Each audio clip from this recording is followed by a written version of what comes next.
एक बार एक बहुत बड़ा बिजनेसमैन एक छोटे से गांव में जाता है।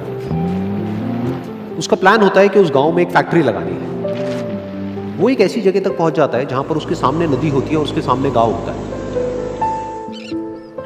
अब उसके पास में दो ऑप्शंस होते हैं। एक कि वो सड़क के रास्ते से घूम करके उस गांव तक पहुंचे, जिसमें करीब करीब 8 घंटे लगेंगे, क्योंकि डायरेक्ट कोई रास्ता नहीं है वहां तक पहुंचने का। दूसरा कि सिर्फ 20 मिनट में एक नाव में बैठ करके उस नदी को पार करके उस गांव तक पहुंच जाए। तो अपना टाइम बचाने के लिए उसने उस नाव में बैठने का डिसीजन लिया। वो नाव बहुत ही छोटी सी थी, जिसमें एक तरफ एक आदमी बैठा था जो कि नाव चला रहा था और दूसरी तरफ ये बिजनेसमैन बैठा हुआ था। तो नाव में बैठने की थोड़ी देर बाद उस बिजनेसमैन ने उस नाव वाले से पूछा, तुझे पता है तेरी नाव में कौन बैठा है? तो नाव वाले ने बड़े ही भोलेपन से कहा हाथ जोड़ करके, नहीं साहब मुझे नहीं पता आप कौन है। तो बिजनेसमैन बोला, अरे तू अखबार नहीं पढ़ता है क्या? हर दूसरे दिन मेरी फोटो आती है अखबार में। तो नाव वाला बोला, अरे साहब मुझे कहाँ पढ़ना लिखना आता है, मैं बहुत छोटा सा था जब मेरे पिताजी गुजर गए थे, तो अपने परिवार का ध्यान रखने के लिए मैं बचपन से ही काम में लग गया और तभी मेरा स्कूल छूट गया। ये सुन करके उस बिजनेसमैन ने उसका मजाक उड़ाते हुए उसको कहा, तुझे पढ़ना लिखना तक नहीं आता है, ऐसी जिंदगी का क्या फायदा? ये सुन करके उस नाव वाले को बुरा तो लगा, लेकिन उसने कुछ नहीं कहा। थोड़ी देर बाद वो बिजनेसमैन उस नाव वाले से बोला, अभी कुछ ही दिन बाद ये जो सामने तू जमीन देख रहा है, यहां पर मेरी एक बहुत बड़ी फैक्ट्री होगी जहां पर हमारे ब्रांड की मिनरल वाटर की बॉटल्स बनेगी। उस नाव वाले को बात समझ नहीं आई। उसने कहा, क्या बनेगा साहब?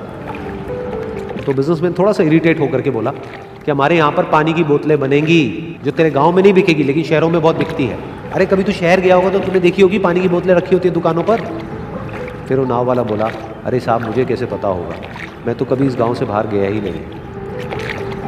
फिर वो बिजनेसमैन उसके ऊपर हंसते हुए बोला, तू कभी इस गांव से बाहर तक नहीं गया, तुझे पता ही नहीं कि शहर क्या होता है? अरे ऐसी जिंदगी का क्या फायदा? उसकी ये बात सुन करके उस नाव वाले को सच में लगने लगा कि मेरी जिंदगी शायद किसी काम की नहीं है। अपनी सोच की वजह से उसका नाव से ध्यान हटा और तभी नाव की टक्कर हो गई एक बड़े से पत्थर से, जिसकी वजह से नाव में पानी भरने लगा और नाव डूबने लगी। उस जगह पर पानी बहुत ही गहरा था और किनारा दूर था। नाव वाले को समझ आ गया कि अब इस नाव को बचाने का कोई तरीका नहीं है और वो अपनी जान बचाने के लिए नदी में छलांग मारने ही वाला था। तभी उसने उस बिजनेसमैन से पूछा, साहब आपको तैरना तो आता है ना? तो बिजनेसमैन घबरा करके बोला, ऐसा क्यों पूछ रहे हो, मुझे तैरना नहीं आता है। उसकी ये बात सुन करके नाव वाले को हंसी आ गई और वो बोला, अरे साहब आपको तैरना तक नहीं आता, ऐसी जिंदगी का क्या फायदा?